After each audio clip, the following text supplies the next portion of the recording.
The kingdom of Thaloran lay under a permanent twilight, where the sun barely pierced the thick clouds and the wind carried whispers of old curses.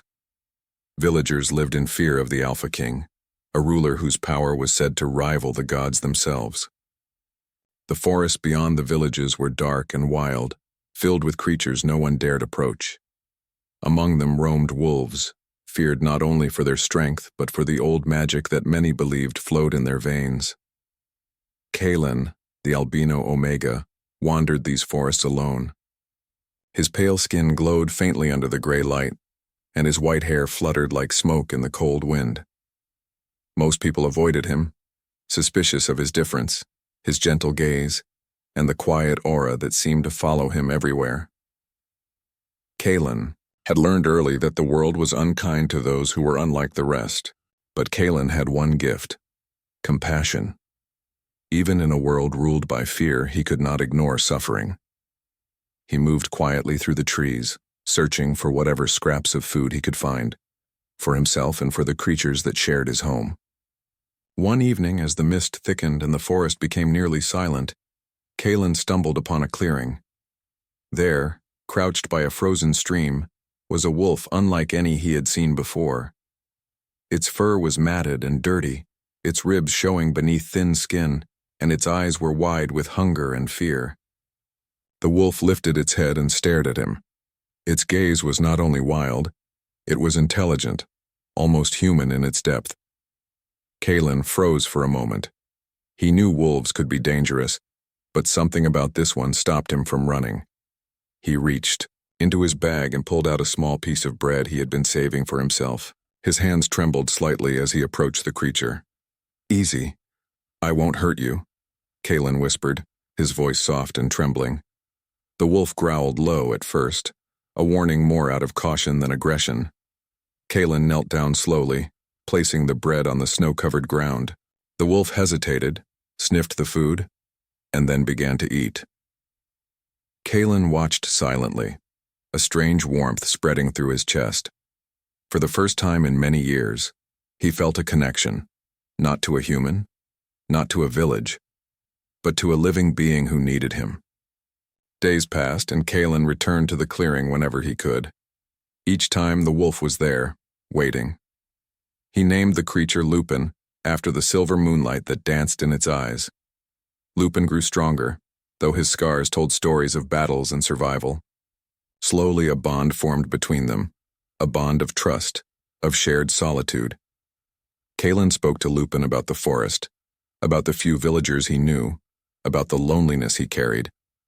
And though Lupin could not speak, his eyes, his gentle nuzzles, said more than words ever could. But the peace of the forest was fragile.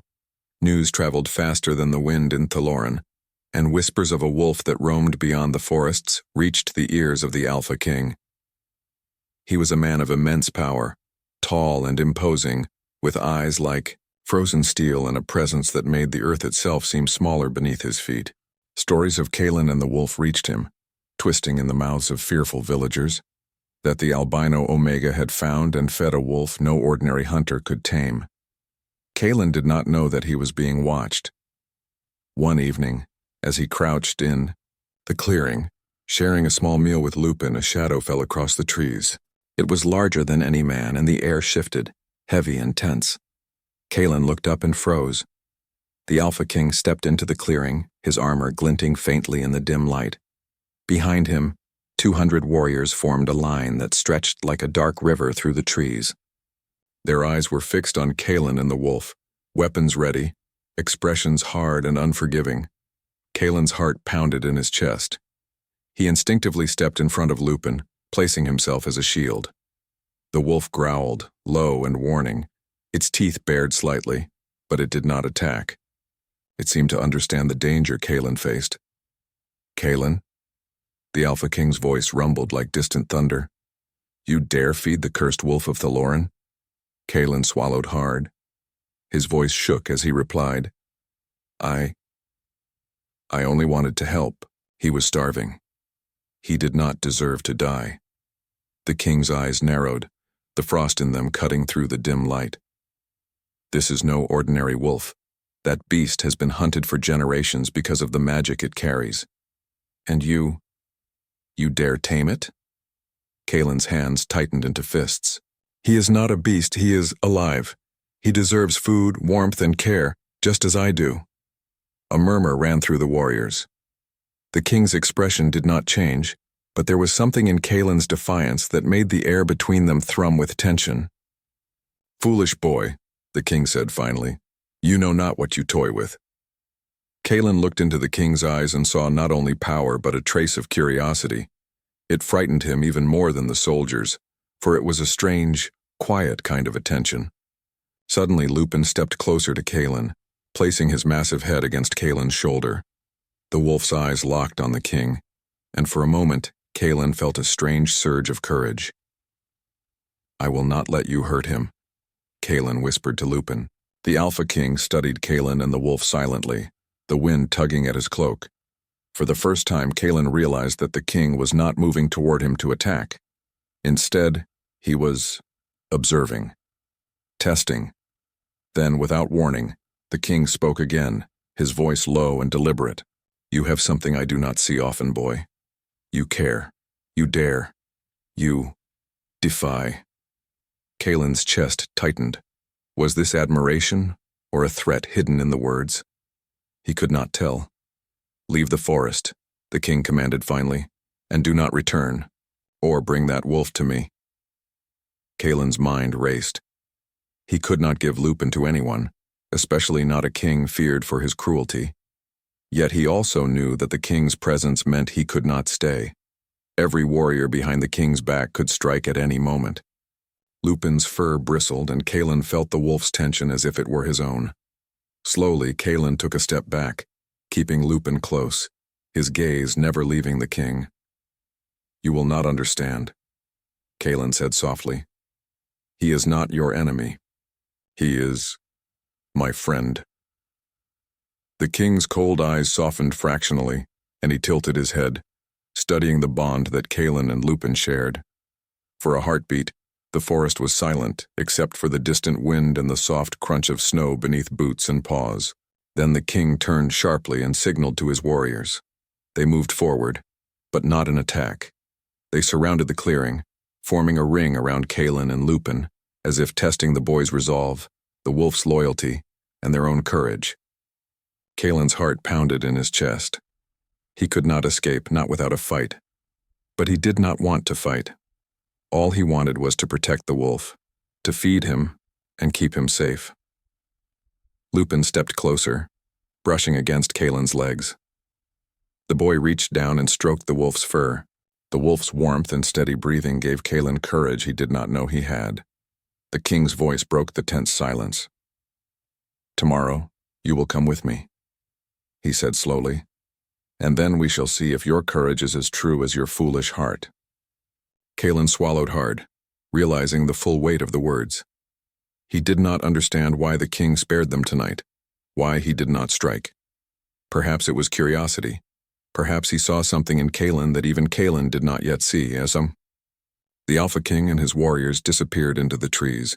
The forest seemed to exhale, leaving Kalen and Lupin alone in the cold twilight. Kalen knelt beside the wolf, resting his forehead against the creature's warm fur. You're safe for now, he whispered, though his heart trembled. But tomorrow will change everything. The wolf nuzzled him gently, as if to promise that they would face whatever came together, and in the dim glow of the forest, Kalen felt something stir deep within him, a mix of fear, hope, and the strange thrill of defiance against a power greater than he had ever known. As the stars began to pierce the dark sky, Kalen and Lupin huddled together, unaware that the Alpha King's eyes would watch them again at dawn. And so the bond of the Albino Omega and the starving wolf had begun. But the shadows of the Alpha King loomed close, carrying a promise that nothing would ever be the same again.